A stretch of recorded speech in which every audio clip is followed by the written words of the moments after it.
ഇമാം മുസ്ലിം റഹ്മത്തുള്ളാഹി അലൈഹി അദ്ദേഹത്തിൻ്റെ സ്വഹീഹിൽ അബൂദർ അൽ ഗിഫാരി റളിയല്ലാഹു അൻഹുവിൽ നിന്ന് ഉദ്ധരിക്കുന്ന ഹദീസാണ്.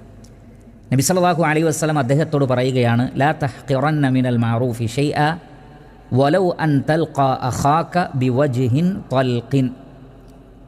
താങ്കൾ നന്മയിൽ നിന്ന് ഒന്നും നിസ്സാരമായി കാണരുത്.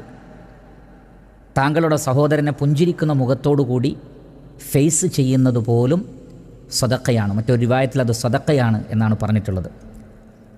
അപ്പോൾ നമ്മുടെ സുഹൃത്തുക്കളോട്, സഹോദരങ്ങളോട്, നാം കണ്ടുമുട്ടുന്ന നമ്മുടെ സഹോദരങ്ങളോട് പുഞ്ചിരിക്കുക, ചിരിക്കുന്ന മുഖത്തോടുകൂടി അവരെ സമീപിക്കുക. അത് ദാനധർമ്മമാണ്. അതിലൂടെ മറ്റൊരാൾക്ക് സന്തോഷം പകരാൻ നമുക്ക് സാധിക്കുന്നു. അയാളുടെ വിഷമങ്ങളിൽ നമ്മുടെ പുഞ്ചിരി അയാൾക്ക് ആശ്വാസമായി തീരും. ആ നിലക്ക് ഒരു വ്യക്തിക്ക് സന്തോഷവും ആശ്വാസവും എല്ലാം നൽകുന്ന പ്രവൃത്തിയാണ് അവരുടെ മുഖത്ത് നോക്കി ഒന്ന് പുഞ്ചിരിക്കുക എന്നുള്ളത്. ഒരു ചെലവുമില്ലാത്ത വളരെ ലളിതമായി നമുക്ക് ചെയ്യാൻ പറ്റുന്നൊരു കാര്യമാണ്. പക്ഷേ ധാരാളം ആളുകൾ അതിൽ പിശുക്കന്മാരാണ്.